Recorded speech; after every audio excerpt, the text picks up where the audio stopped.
Tonight we're talking about my experience over 10 years of weight management. It's not about weight loss, it's not about weight gain, it's about weight management. So I want you to take away from tonight easy strategies that you can implement so you completely become in control of your weight. It's not a scary thing anymore, it's something that you can just play with. It can go up, it can go down, you can do whatever you want with it. So let's get into it. Why should you listen to us?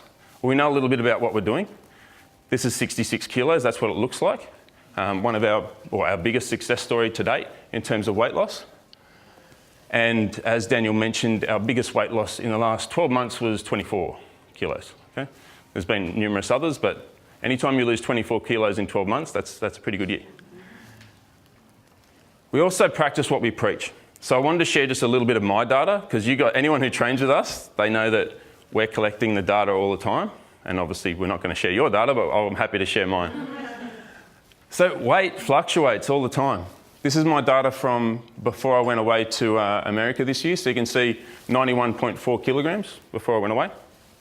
Had 4 or 5 weeks in America, 3 cheese lasagnas, plenty of drinks, good times. Came back and the red number down the bottom, 95.4 kilos. Okay? It took me, you can see it's 20th of May down here, 20th of July.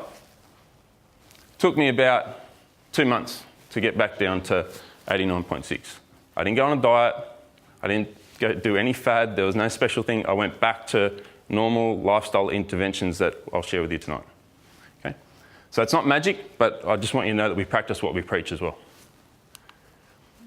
Okay, so the first lesson for tonight is weight is very important to your longevity. This is the leading causes of death in Australia from 2016. This is ABS data. So if you look through the top diseases, we've got ischemic heart disease, dementia and Alzheimer's, cerebrovascular, and then we move into cancers. Right, and that's cancers, they're separated there. All of the major killers in Australia, being overweight or being obese is a risk factor. All of them. Even dementia and Alzheimer's now, weight is connected to that. And so is a sedentary lifestyle. So exercise is an important part of protecting yourself and leading a long life.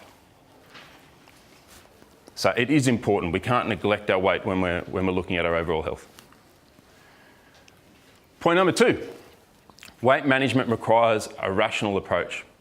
So I want to help shift the paradigm today. Our vision is to change Australia's attitude to life, death and disease through exercise. And we can't change attitudes if we can't change attitudes to the scales. Because too many people have this deep-held emotional connection to the scales. And we have all these other measures in our life, like we have our phones and we have all these other things that tell us exactly where we stand. We can check our bank account, we can check our pulse, we know how much superannuation we got, we know how much fuel's in the car, but we're scared of this measure. It's just another measure. It's just feedback. So we want to shift that as much as we can to the rational. Point number 3, your weight's in constant flux and therefore is a highly controllable measure. It's very easy to think that just because something's fluctuating, it's volatile, that you can't control it. And that it's not within your realm of, it's not within your decision-making processes to be able to change your behaviour and get a different result. But that's exactly what weight is. And I'll dig into that a little bit more as we go. For example, as we sit here right now, every time you breathe in and out, especially as you breathe out, you are losing weight. The carbon dioxide that you're breathing out right now weighs something. It's a finite amount. But that carbon dioxide, that carbon dioxide used to be a fat molecule at some point. All right? It's broken down in the body, and that energy has to come from somewhere and it has to be expelled somewhere. I'll show you the equation later. The column I want you to focus on here is this column here. The overall resting energy expenditure. So have a look down that column and look at adipose, which is fat. So pretty cool, fat burns fat. It takes energy to have fat in your body. Muscle is 22%, so it's a huge amount. 16% for other, and that includes, it's just listed down there, skin, intestines and glands.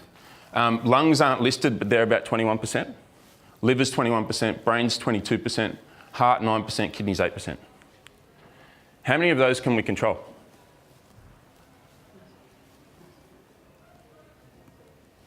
Can you grow your brain? Not really. Not in terms of its energy expenditure, right? But you can put on a heck of a lot of muscle. A lot of muscle. I can jiggle my fat bits. And the more you jiggle them, the more you lose. Right? The big controllable factor there is obviously we can make our heart work harder by exercising. We can make our kidneys and liver work harder by exercising because they have to clean, they're part of the cleaning out the bloodstream. But the muscle is the one that makes the biggest difference because the muscle is working whether I'm standing here, whether I'm asleep, or whether I'm exercising. It helps me to burn more all the time. And I'll explain that more in detail as we go through.